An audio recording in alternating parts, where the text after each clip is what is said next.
matters of concern to every single activist in this country.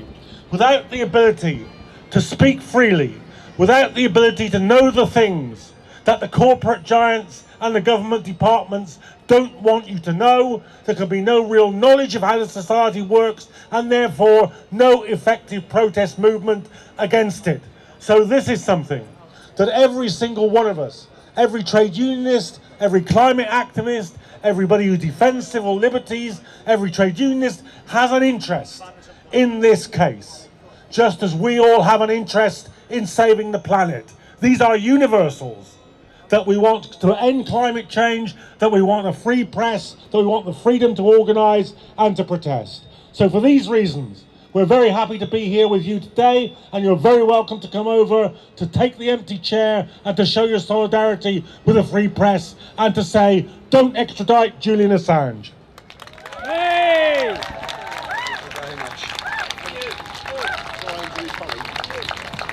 Hello, it's great to see everyone here today. So as you probably know, we're here today to help stop Marcus being deported.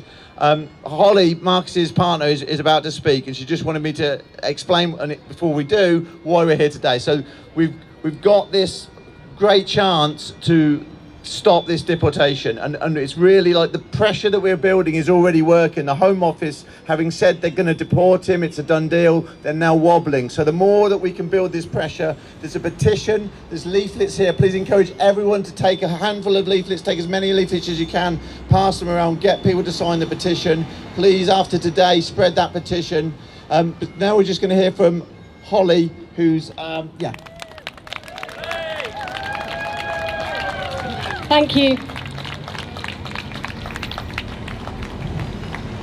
So every day, pretty much every day, I find that I have to explain to somebody why my partner is in prison. And unlike with probably most of you who are here, I often have to start from the beginning, explaining what climate change is, how it's going to affect normal people, and why Marcus is just a normal person trying to help other normal people. But the hardest people often to explain it to are my children. And the other day, I decided to try and do it with a story. About a year after Marcus came to this country, and after we got together, my children moved to a new school, a bit like somebody moving to a new country. And so I said to them, just imagine you moved to your new school, and shortly after you got there, some older kids from year 6 told you that they'd done a science experiment. The school had got them to do a science experiment, and they'd studied the water that was coming out the water fountains that you were all drinking from at school. And they'd found out that that water was actually coming straight from the sewage system, and that it was infected, and that it was poisonous, and that you shouldn't be drinking it. And I said to them, what would you do? And my son said, well, I'd go and tell the teacher. So I said, that's a really good thing to do, well done. What would you do if your teacher said, oh yeah, we know about that, but it's a bit expensive to sort it out at the moment. Don't worry, I'll tell the head. And so you thought the head would sort it out. And then in the meantime, your friends, your new friends, started to get ill. Then what would you do? And he said, oh, well, I guess I'd go and talk to the head. My son's 10, by the way. And I said, that's really good.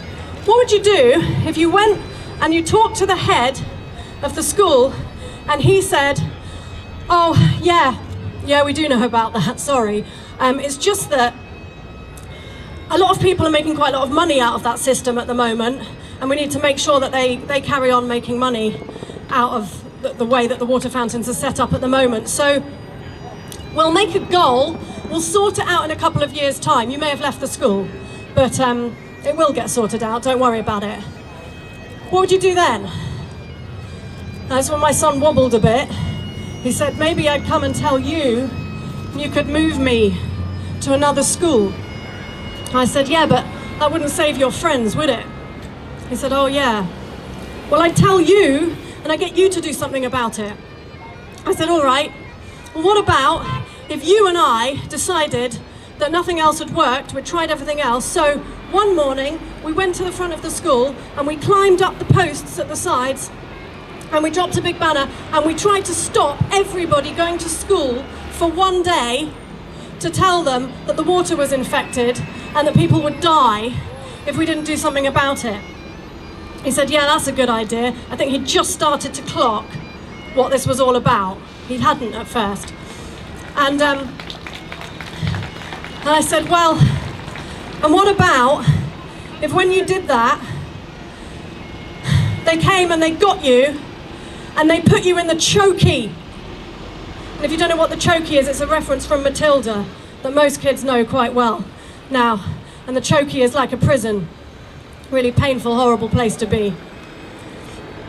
And he said, well, that wouldn't be right. I said, well, that's kind of what's happened to Marcus.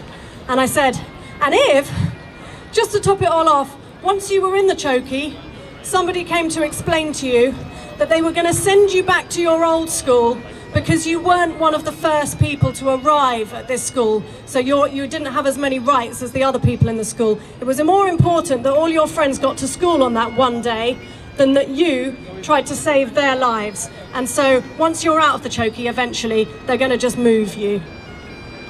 And I think he understood, and I hope you understand that too.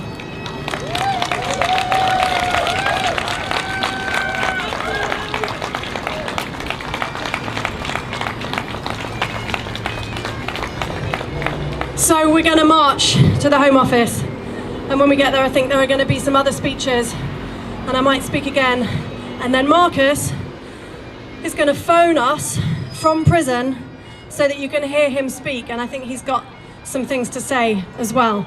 So that's in 40 minutes. Can we get to the Home Office in 40 minutes? Yes? Okay, let's get moving.